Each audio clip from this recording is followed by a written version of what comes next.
Hey everyone, and welcome back for another deep dive. Today, we're going to be looking at something pretty interesting from LBV Magazine's English edition. Oh, yeah. It's about how the Eastern Roman Empire faced one of its first major internal rebellions. Okay. And the crazy thing is it all started because of a perceived insult over a court ceremony. Wow. You can't make this stuff up. So It really can't. to set the scene a little bit, it's the 4th century AD. The Roman Empire is split in two. Yay. And things are, well, to put it lightly, a bit of a mess. Yeah. We have emperors clinging to power, Of course. advisors scheming in the shadows, Always. and these really ambitious barbarian leaders making their moves. This is a really dynamic period. It is. It shows how important appearances and proper etiquette were. Yeah. They had huge political consequences. It's not just some juicy historical anecdote. This story really reveals the fault lines. The cracks. Yeah, in a seemingly all-powerful empire. Absolutely. Okay, so before we get to all the drama, can you set the stage for us? How did the Roman Empire even end up in this position? So it all starts with Emperor Theodosius, Okay. the last guy to rule a united Rome. Right. He divides the empire between his sons. Makes sense. Honorius gets the west, Okay. and Arcadius gets the east. But Arcadius is our main player in this story. He is. Okay. Now, Arcadius, he inherits Constantinople. This glittering capital. Exactly. But he also inherits a whole host of problems. Like what? Well, barbarian incursions are a constant threat. The economy is shaky, and to top it all off, Arcadius himself isn't exactly known for being decisive. So he's not exactly the strongest leader. Not really, no. He relies a lot on his advisors, I see. and some are more trustworthy than others. Oh boy, this sounds like a recipe for disaster. It kind of is. So is that where our key players, Tribigild and Gainas, come in?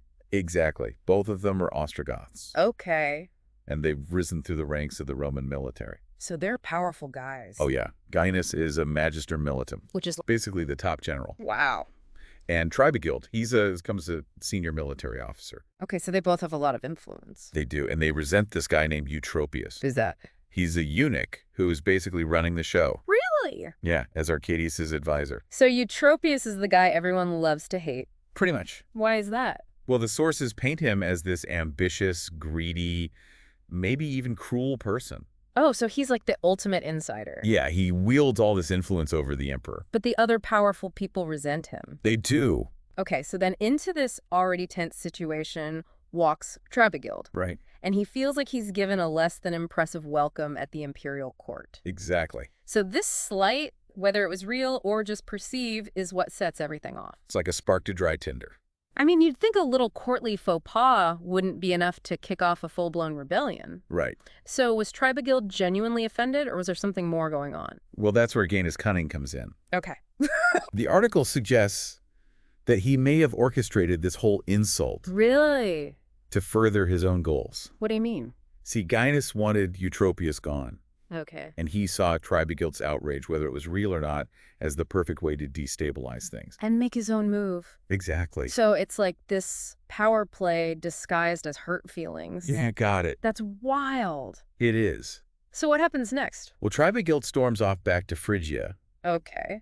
but not before unleashing chaos throughout Asia Minor. What kind of chaos are we talking about? Pillaging cities, sowing panic, disrupting trade, a real show of force. So he's really making a statement. He is. And meanwhile, back in Constantinople, Gainas is expertly fanning the flames of discontent. so he's using this whole situation to his advantage. Oh, yeah. He uses Tribigild's rampage to paint Eutropius as this incompetent leader. Unable to handle the crisis. Exactly. The pressure mounts. I bet. And eventually, Eutropius gets the boot. more than that, he's dismissed, stripped of his power, and ultimately executed.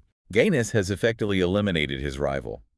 But it sounds like his ambitions don't end there. Yes, there's just the opening act. So with Eutropius out of the picture, Gainas just steps right into the void. He plays it brilliantly. How so? Well, with the Tribigild Rebellion still raging, Gainas positions himself as the only one who can restore order. Okay. He manipulates the situation to become the magister militum. The top military commander. Exactly. He's got the power now. And I bet he's not afraid to use it. You bet. So what does he do with all this newfound power? Does he finally go after Tribigild and put down the rebellion? Well, this is where things get really interesting. Okay, tell me more. Gainas doesn't exactly rush to crush Tribigild. In fact, some historians believe they were working together all along. Wait, really? Think about it. The rebellion weakens. Eutropius elevates Gainas, and now they even lay siege to the city of Sardis together. So the rebellion was a charade to grab power. It's a pretty audacious move. It is. What about Arcadius? Is he just letting all this happen? Gainas convinces Arcadius to make peace with Tribigild Seriously? and allows the Ostrogoths to settle in Thrace, Which is? a region dangerously close to Constantinople. That seems like a risky move. It is. Isn't Gainas worried about giving these rebels a foothold in such a strategic location? He might have been overconfident.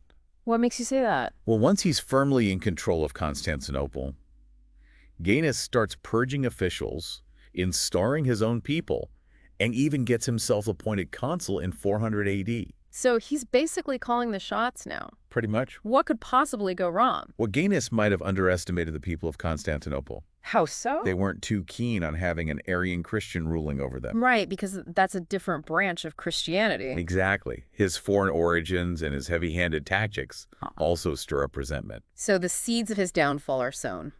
They are. It sounds like Gainas is about to learn a very hard lesson about the limits of power. He is. Hashtag TTS, the deep dive episode 2024-1204, part 2 of 3. Why? So last time we left off, Gainas was sitting pretty much on top of the world. Yeah, he was the most powerful guy in the Eastern Roman Empire. But it sounds like things are about to go downhill for him pretty fast. Oh yeah, all that ambition and resentment that fueled his rise to power. Right. It comes back to bite him hard. So how does it all start to unravel? What triggers this shift in power? The citizens of Constantinople. Yeah. They just can't stand him anymore. What do you mean? Well, his Arian Christianity clashes with their beliefs. His actions are starting to look like a tyrant. And let's not forget, he's an outsider. I see. All that simmering tension, it boils over into an uprising. So a full-blown revolt against him. Yeah. I can't imagine how intense that must have been for Gainas. Especially after orchestrating this whole elaborate scheme to gain power. Right, to lose control so suddenly. It was brutal. So what happens? The uprising explodes into violence. Thousands of Ostrogoths. Gainas' own people are massacred in the street. Oh, wow. You can imagine the chaos, the bloodshed, the sense of betrayal on both sides. Yeah, that's a really vivid picture. Gainas, he's forced to flee Constantinople. His ambitions completely crumbling around him. Talk about a fall from grace. He really is. So what happens to Gainas? Does he manage to regroup, or is this the end of the line for him? He tries to escape across the Hellespont. Okay. But the Roman fleet, led by another Goth named Frevita, intercepts him. Wait, another Goth? Yep. So the Romans are battling a rebellion led by a Goth, and they rely on another Goth to save them. It is a little ironic, isn't it? Yeah, it's pretty wild. It really shows the complicated relationship between the Romans and barbarians at this time. Yeah, that's a good point. So anyway, Frevita destroys Gainas' ships. That's got to be humiliating. It was a crushing defeat. Gainas barely escapes with his life. Okay, so Frevita, this other Goth, defeats the rebel Gainas and becomes a hero for the Romans. Exactly. He becomes a really significant figure in the empire. Does he, though? Yeah. But his story is just as complicated and interesting as Gainas'. In what way? Remember, he's a Goth and a pagan in an increasingly Christian empire. So he's kind of walking a tightrope. His loyalty to Arcadius is never questioned, but just his presence stirs up controversy among the Roman elite. Makes sense. They probably see him as a threat. Oh yeah, they do a reminder that their power isn't as absolute as they thought. Right. The article even points out that Frevita was allowed to continue practicing paganism. Which is pretty unusual for the time. That suggests just how much Arcadius valued his military skills and his loyalty. Even if it upset some people. Even then. So we see this tension play out between need for these powerful barbarian leaders and the fear of their influence. Right. Does this rebellion change the dynamic between the Romans and barbarians in any significant way? It definitely marks a turning point. You can't ignore that a Goth almost toppled the Eastern Roman Empire. Yeah, that's true. This event, along with the rise of people like Frevita, really highlights the changing nature of power within the empire. How so? The old guard, the traditional Roman elite, are starting to lose their grip. And these outsiders are filling the void. Exactly. What about Arcadius? He seems to be pretty passive through all of this. Yeah. Does he manage to hold on to power after all this turmoil? Surprisingly, he does. Wow. The empire survives this crisis, But but it's changed forever. The rebellion exposes the vulnerabilities of the Eastern Roman state. It shows their reliance on barbarian troops. and the internal divisions that someone like Gainas can exploit. Exactly. Now, you mentioned in the article that there was a monument that commemorates all of this, the Column of Arcadius. Oh, yeah, that's right. What happened to that? Well, it was erected in Constantinople, right in the heart of the empire, to serve as a permanent reminder of this chaotic period. Okay. Unfortunately, only the base survives today. Oh, it's too bad. It is. But even those fragments offer a fascinating look into how the Romans chose to remember and maybe even reshape the narrative of this rebellion. It makes you wonder, doesn't it? Was it a monument to victory or a reminder of their own vulnerabilities? Maybe a bit of both. We often think of these ancient monuments as just static symbols. Right. But they're really products of their time, reflecting the fears and hopes of those who built them. That's interesting. It is the Column of Arcadius, even in ruins, tells a story of power, ambition, and the uneasy relationship between Romans and the people they called barbarians. It's pretty remarkable how this one event, this perceived insult at court, set off such a huge chain reaction. It really is. I mean, it shows that history isn't just about dates and battles. It's about these personal stories. Yeah, individual choices. Yeah, choices that can have huge consequences. Absolutely. So where do we go from here? What are the key takeaways from Gainas' rebellion and the aftermath? I think this story really highlights the complexity of the late Roman world. What do you mean? Well, the lines between Roman and barbarian, their blurred power dynamics are constantly shifting, and the very foundation of the empire is being tested. Yeah, that's a good point. It's a period of transition of uncertainty and opportunity for those willing to seize it. Yeah, we see that in Gainas' ambition and Fravida's loyalty, even in Arcadius' struggle to hold on to control. Exactly. It's a powerful reminder that even the most mighty empires can be vulnerable. To ambition. Yeah. Resentment. And just the unpredictable nature of human behavior. Absolutely. Yeah. This has been a really insightful deep dive, and I can't wait to hear your final thoughts on the historical significance of this rebellion. Happy to share them.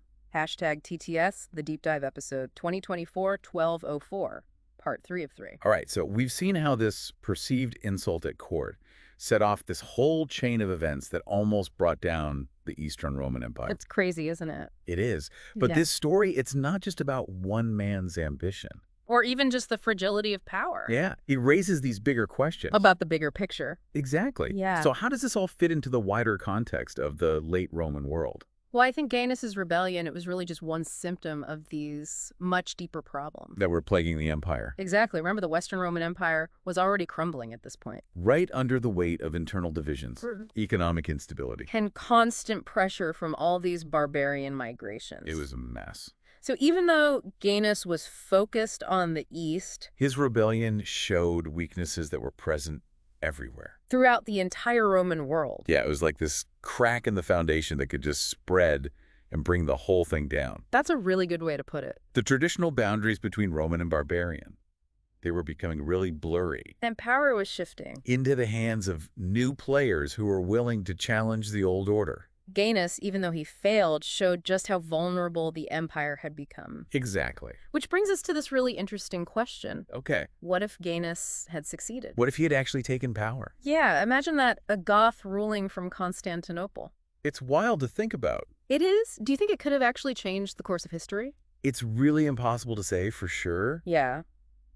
But if his rebellion had been successful, it's likely that it would destabilize the Eastern Roman Empire even more. Making them weaker. Exactly, and Huh. more vulnerable to future threats. It might have even accelerated the fall of Roman power in the East. Possibly. It makes you think about those pivotal moments in history Yeah. where things could have gone in a completely different direction. What if Tribigild had just swallowed his pride? Or if Gainas hadn't been so ambitious? Would the Roman Empire have survived longer? Or was it doomed no matter what? We can only speculate. True. But this episode, it really shows us something important. What's that? History. It's not predetermined. No, it's shaped by individual choices, by ambition, by resentment, by chance encounters, and even by perceived insults at court. Like you said before, it's crazy. It is. The rebellion of Tribigild Rebellion, even though it seems small in the grand scheme of It things, serves as a powerful reminder. that even these seemingly insignificant actions can have huge ripple effects. And totally unpredictable consequences. We tend to think of history as this grand narrative of empires and civilizations. We just really made up of all these individual stories. With their own twists and turns. It's those personal motivations. Yeah, with the human flaws. The aspirations. That's what makes history so captivating. Absolutely. And it's through those individual stories that we can actually connect with the past on a deeper level. Right, we see ourselves in their ambition. Their struggles, their successes and failures. It reminds us that even the most powerful people in history, we're still human. with the same passions and vulnerabilities as us. Well, I think we've really unpacked this fascinating part of history. I think so. Any last thoughts for our listeners before we go? I'd encourage everyone to keep exploring this period in history. Don't just take our word for it. Right, do your own research. Dive into the primary sources. Read different historical interpretations. And come to your own conclusions about what happened. Because history, it's not static, it's an ongoing conversation. One that's always changing as we find new evidence and challenge old ideas. Exactly. Well, it's been an amazing journey going back in time and exploring this rebellion. Yeah, it has. One that was started by an insult and then this power grab that almost took down an empire. And in the end, we see how ambition, resentment, and fate all played a part in shaping history. And we learn that even the most powerful empires are not immune to human nature. That's a good takeaway. Thanks for joining us for this deep dive. Of course. And be sure to check back soon for another exciting exploration of history's hidden corners.